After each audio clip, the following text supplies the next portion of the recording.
সকাল থেকেই ঝিরিঝিরি ঝিরিঝিরি পড়তে শুরু করে দিয়েছে দেখো। আর এটাই ঝিরিঝিরি যেটা পড়ছে না, এটাকে বলে ইলশে গুঁড়ি বৃষ্টি। এরকম বৃষ্টি পড়লে ছোটোবেলায় দাদু ঠাকুমা বলতো যে ইলিশ মাছ নাকি খুব সস্তা হয়। এই দেখো, দেখেছো? ও গাছে এখনও দুটো ফুল রয়েছে। এখানে দেখো একটা গোলাপ, এখন গোলাপগুলো এরকম ছোট ছোটই ফুটছে। দাদা বেরিয়েছিল ছাতা নিয়ে ফুল তুলতে, পল্লবও বেরিয়েছিল। পল্লব আগে ঢুকে গেল, দাদা এখন সব ফুল তোলা শেষ করে ঢুকছে। আর পেঁপে গাছটা কি সুন্দর হচ্ছে দেখো। সকালবেলা প্রকৃতির শোভা দেখলে হবে না, এদিকে তো চা তৃষ্ণাটাও মেটাতে হবে। ওদিকে আরেকজন বসে আছে, 6:30 বাজে, 6:45 7টায় বেরিয়ে যাবে।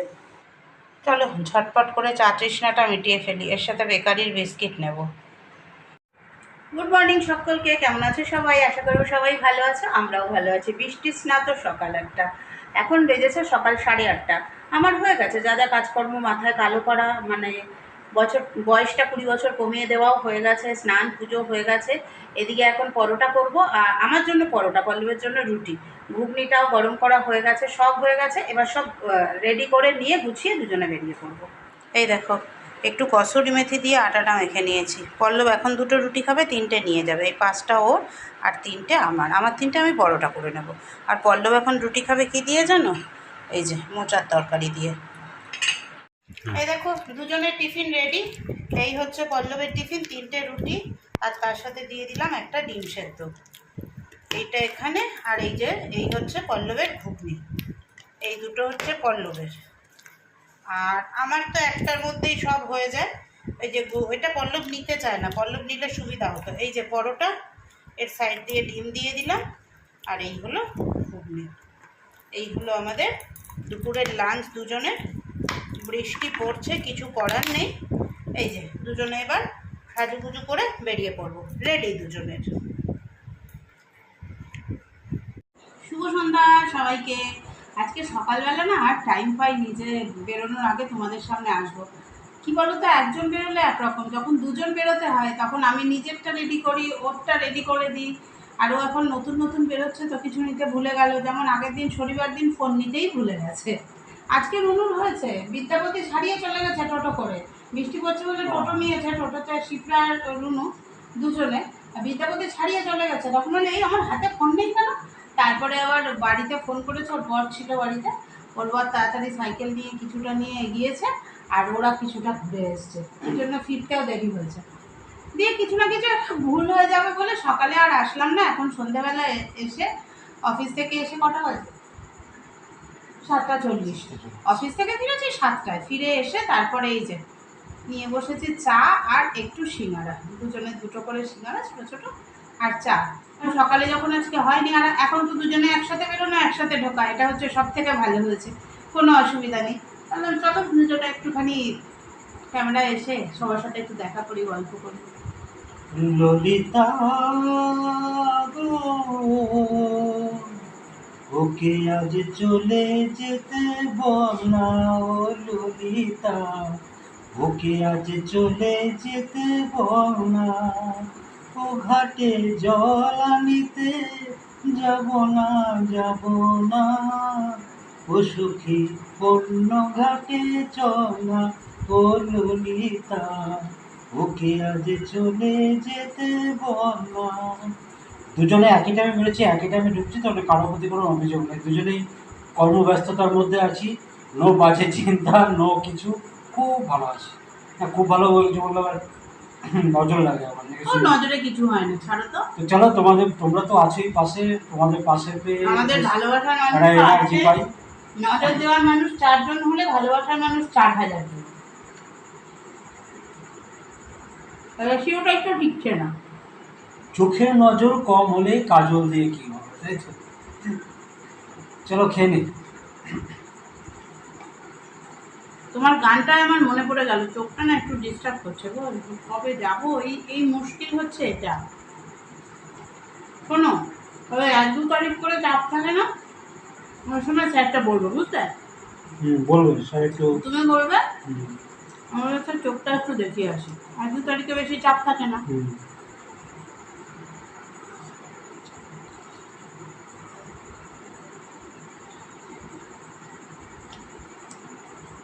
আর কি কম কম ডাক্তার দেখে নেওয়া ভালো না? অফিসের বাচ্চা মেয়েগুলোর একজনের তো হয়েইছে, আরেকজনেরও হব হব করছে মামস। তাই বলছি, যার হয়েছে সে আর অফিস আসছে না। আর আমার তো এমনি ঠান্ডার ভাত, বাবারে করে যা কষ্ট।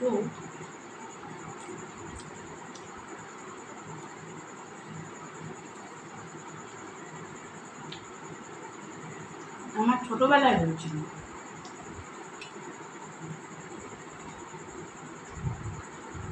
আমি চা নিতাম না, ওর দেখছি কাপটা ভরে একটু বেশি হয়ে গেছে।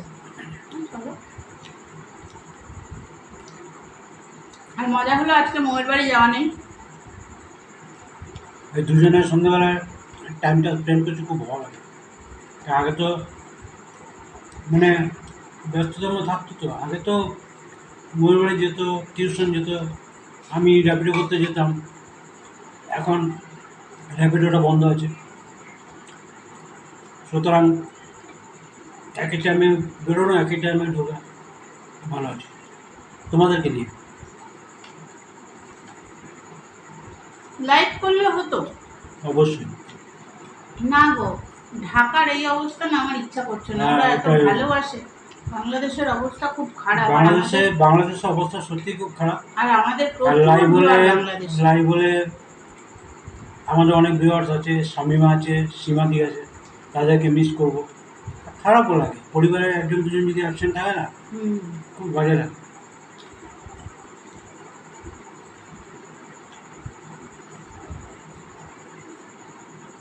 আর ওদের সঙ্গে বন্ডিং গুলো এত ভালো।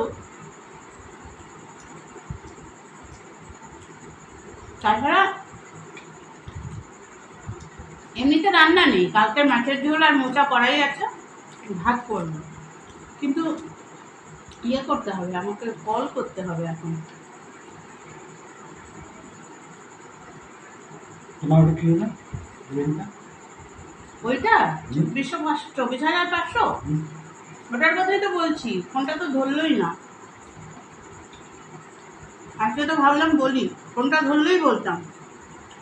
কলার টিউন দিয়ে বলছেন হরে হরে শম্ভু দেব মহাদেবা। আর শ্রাবণ মাসের সোমবারে আপনি মিথ্যে বলে এসব করছেন। মহাদেব আপনাকে ছাড়বে? ম্যাম বলতে খুব রেগে গেছে অনুভব। ম্যাম রাগ হবে না ম্যাম, পরশু দিন থেকে ওর পেছনে আমি দৌড়াচ্ছি। প্রথমে ফোনটা ধরবে, রিং কলার ফোনটা হাঁটান। 4বার ফোন ধরেছে, কোনো সাউন্ড করেনি। ফোনটা ধরে চুপ করে বসে আছে। আমাকে বলতো যে কলার ফোনটা হাঁটান, আপনার মানসিকতার সঙ্গে মেনে না কলার ফোন।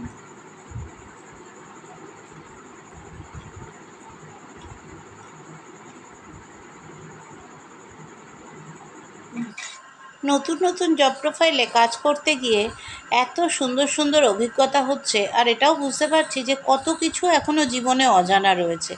ওই জন্য বলে না, মানুষ জীবনের শেষ দিন পর্যন্ত শেখে, এইটা হলো সেই ব্যাপার। কত কিছু নতুন নতুন শিখছি, কত কিছু নতুন নতুন অভিজ্ঞতা অর্জন করছি। খুব ভালো লাগছে গো, কাজের জায়গাটা এত সুন্দর, আর আমাদের কাজের জায়গার অ্যাটমসফিয়ারটাও ভীষণ সুন্দর। সবাই ভীষণ বন্ধুর মতো, কিন্তু কাজের বাইরে কাজ যতক্ষণ করছো কেউ কারোর সঙ্গে কথাবার্তা কিচ্ছু না।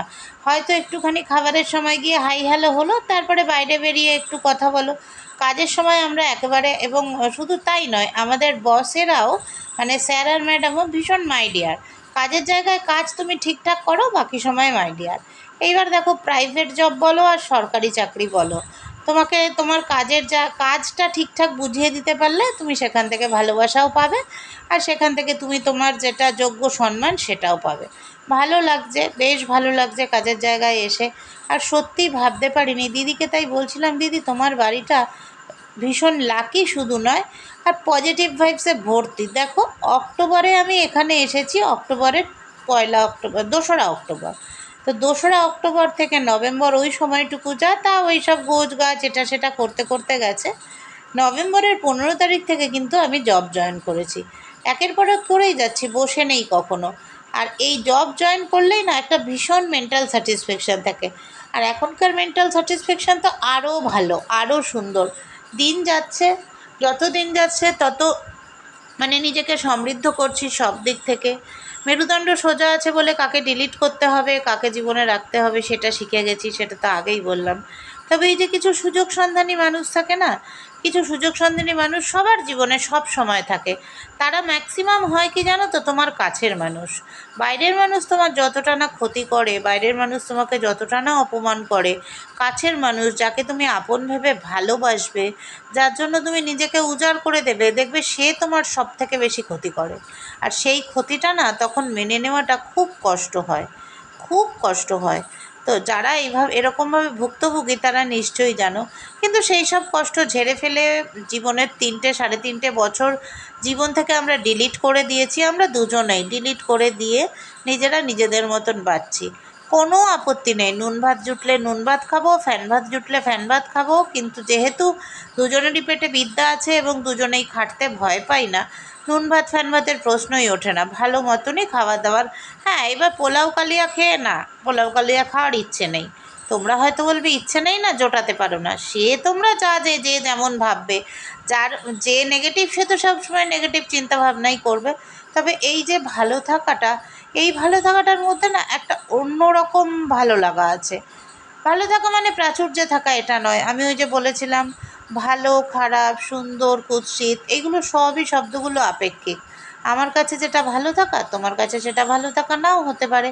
চলো, প্রচুর জ্ঞান দিয়ে ফেলেছি, এবার যাই, tata, bye bye, good night, শুতে চললাম।